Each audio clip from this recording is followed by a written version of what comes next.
Hey guys, welcome back to Trek on the Tube. Last time I talked about a two-part explanation video, and that's coming. Believe me, it's just taken a while to make. So in the meantime, I thought I'd talk about my most requested race, the Gorn. Now let's be honest, there's not that much to say about these guys, but it's always fun to talk about lizard people, so let's go. Star Trek races, the Gorn. The first time both the Federation and the audience see the Gorn is in the original series episode, Arena. Captain Kirk's fight against the Gorn captain is a thing of legend. Adored by some, mocked by others, this fight is one of the most iconic scenes in all of Star Trek, which is interesting considering how underused these guys are in the franchise. So in this first encounter, we surprisingly learn quite a lot about them. For starters, they just attacked a Federation outpost, so they're not exactly friendly, and they're capable of spaceflight. Their weapons are powerful enough to at least damage the outpost, their shields are strong enough to withstand Starfleet weapons, they have transporter technology, and their ships go at least as fast as Starfleet ships. So not only are they not friendly, they're actually pretty dangerous, considering their technology is at least as advanced as Starfleet's.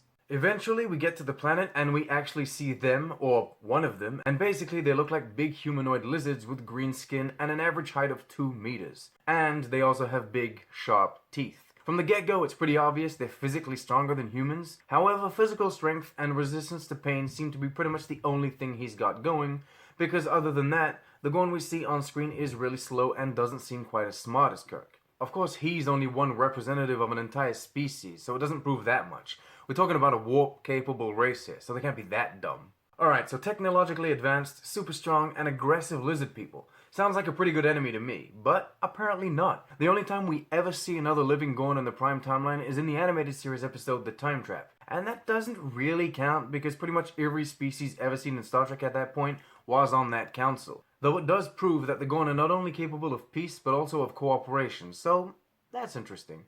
As I said though, throughout all of the Next Generation, Deep Space Nine, Voyager, and the movies, we never see another Gorn, and as usual, it's Enterprise that brought back the old school classic. However, with Enterprise being a prequel, it had to find a way to show us the Gorn without ruining continuity, so it showed us a Gorn from the Mirror Universe.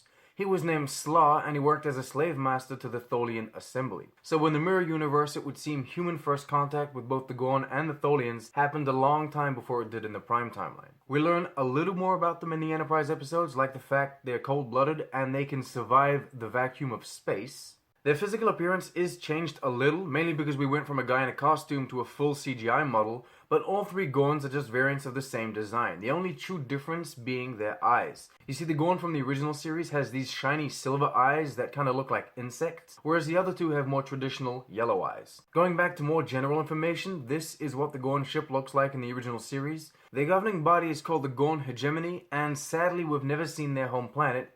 We don't even know what it's called. And that's it.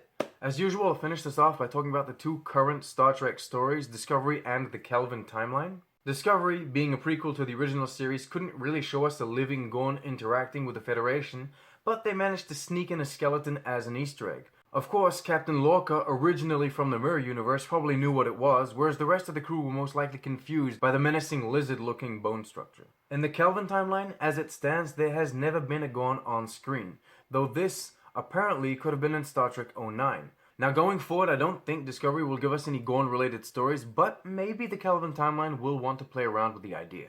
Alright, so what do you think? Would you want to see more of these guys as enemies to the Federation, as allies? I mean, leave a comment telling me what you think. It's always fun to hear from you guys.